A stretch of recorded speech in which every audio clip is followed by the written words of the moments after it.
IEBC Chairman Ahmed Isaac Hassan and his team are on the spot after being implicated in a scam that could have cost the taxpayer millions of shillings between 2009 and 2010.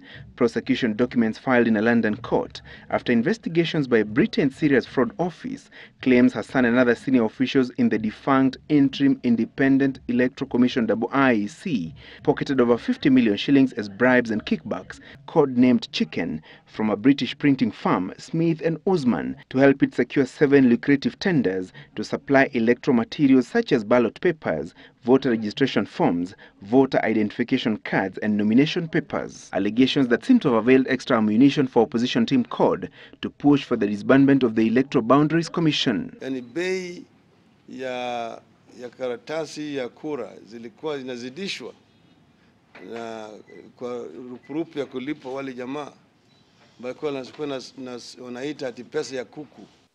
I am not a party to any bribery. I am not demanded for or received a chicken or any part of a chicken.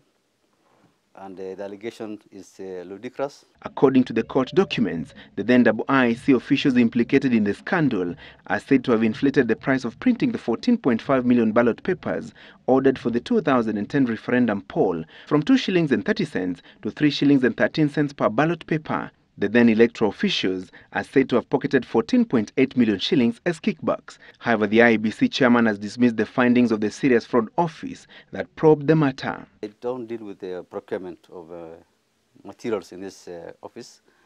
We have an accounting officer who does that work. Of course, he reports to the commission, and I'm aware about the procurement of the ballot papers.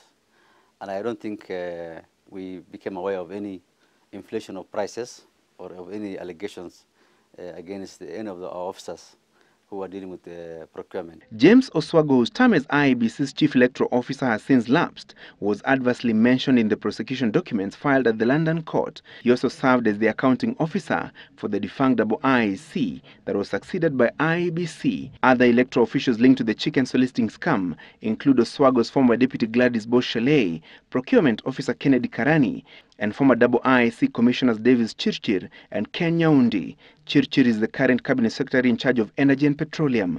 Trevi James Oyombra, a Kenyan, is said to have been the linkman in the scam, and the funds from Smith and Osman to the electoral officials is said to have been wired through the Kenya Commercial Bank. The only thing I'm aware of is that when we gave the supply of ballot papers to this company in 2013, there were other companies which were unhappy with the tender, and they went to court to challenge the award, and they lost the case. We have all the times challenged the credibility of those elections, and we have said that we never lost elections. And I've talked with a lot of conviction, my colleagues and all of us. We know that there's no way that we could have lost those elections. Everybody knows. Smith and Osman clinched the deal to print the ballot papers that were used in last year's general election. This, according to CORD, was one of the issues they raised to contest the presidential poll outcome. The Supreme Court dismissed Odinga's petition and upheld the election of President Uhuru Kenyatta and his deputy William Ruto. We had a 900-page document which we actually took to court, which the court rejected. Like, for example, the publication of additional ballot papers, which were being marked at Kenyatta University, some of which were later intercepted by some of our members of parliament. Those were the additional ballot papers which were being taken to Jubilee strongholds and used to stuff the boxes. All that evidence was available to us at that particular time. So it's now at least good that this information is coming out, not in Kenya, because it will never come out in Kenyan courts. Let's separate two things. Let's separate the allegations in this case made in UK, in a UK court, and the demand by court. They are two separate things. Court have been demanding to disband IEBC from since the election results were out. And I think that for them is a continuation of that rhetoric. But this only feeds them into that story. Even as the case proceeds at the London court, Hassan is suing two newspapers, The Star and the Business Daily, for linking him to the scandal.